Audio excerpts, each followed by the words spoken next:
The boldest and most daring of Velázquez paintings is explored for us by Professor Simon Schama of Harvard University.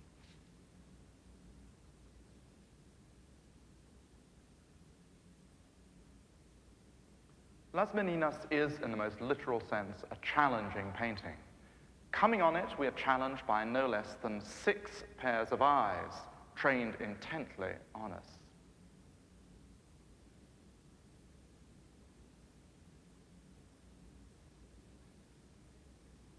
The effect is distinctly unsettling. It's rather as though we'd blundered into a corner of the royal domain where we had no business being.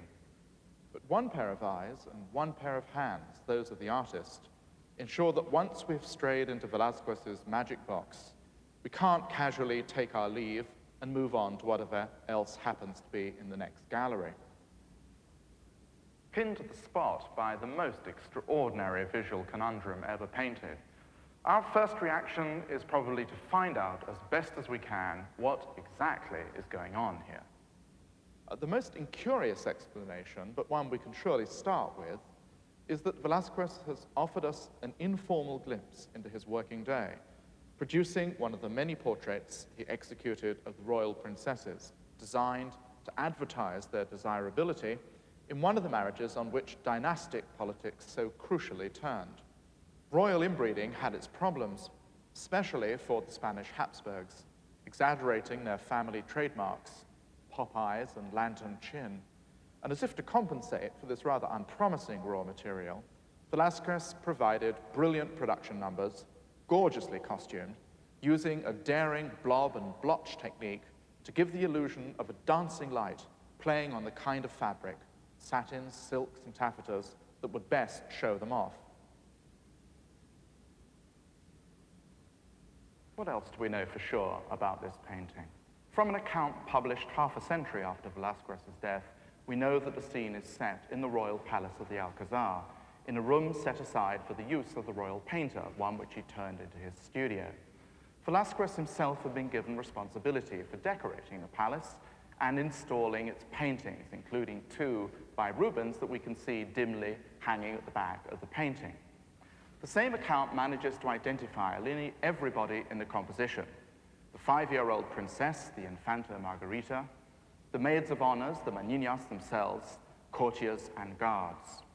By setting himself down amidst all this royal company, Velázquez, decorated with the knightly cross of Santiago, is staking out a claim to the nobility of his calling in a culture where to be a painter usually precluded being a gentleman. The real subject of Las Meninas is not the royal princess, still less is it Velázquez's social pretensions. The true subject is the art of painting itself. In the course of the painting, Velázquez shows us his whole box of tricks: illusions of space, depth, and perspective. Yet he always withholds from us the exact means by which he executes those extraordinary effects and illusions. Las Meninas really is a conjuring trick of the greatest genius. Like all conjuring tricks, it teases and provokes us by multiplying uncertainties. We can't even be sure of the exact subject matter of the painting on which Velázquez is working and whose surface is actually hidden from us. Perhaps it is not the princess at the front of the painting, but a portrait of the king and queen whose image we belatedly realize is reflected on the mirror of the back wall.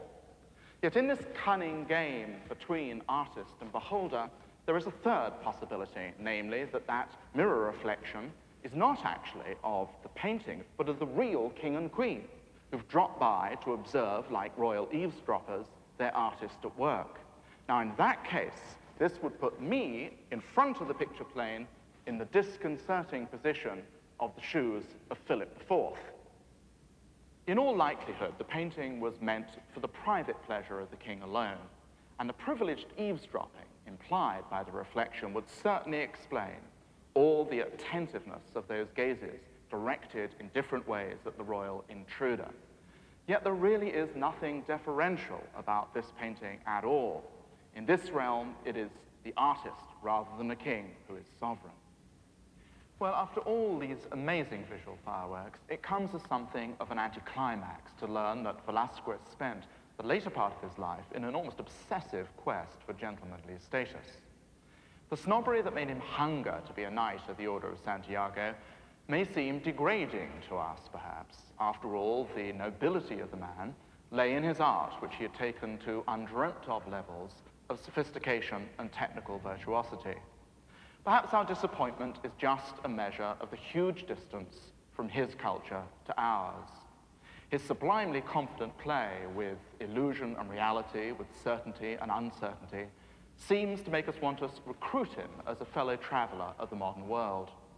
But the knight of the Order of Santiago, surrounded by other servants of the cult of royalty, dwarves, maids of honor, princesses and courtiers, stares back at us, the hidden contents of his enigmatic painting, forever denying us that familiarity.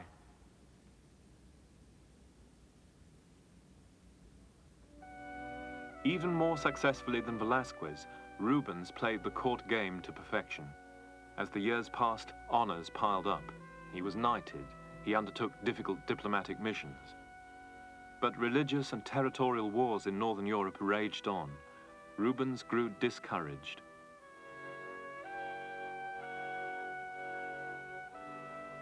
He withdrew from court and public life and went home to the baronial house he owned in Antwerp.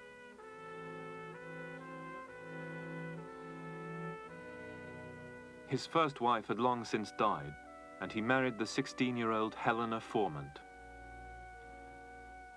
It has been suggested that he was satirically alluding to himself and Helena when he painted this aging but still lusty satyr carrying off a young nymph.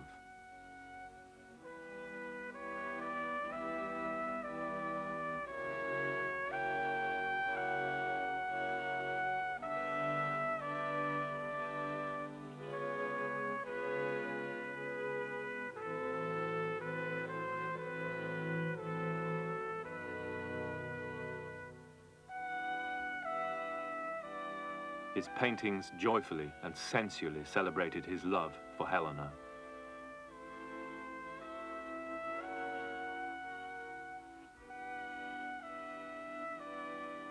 He purchased the castle of Stein, and with his family and his titles, retired to a twilight fantasy of country life as the Lord of Stein.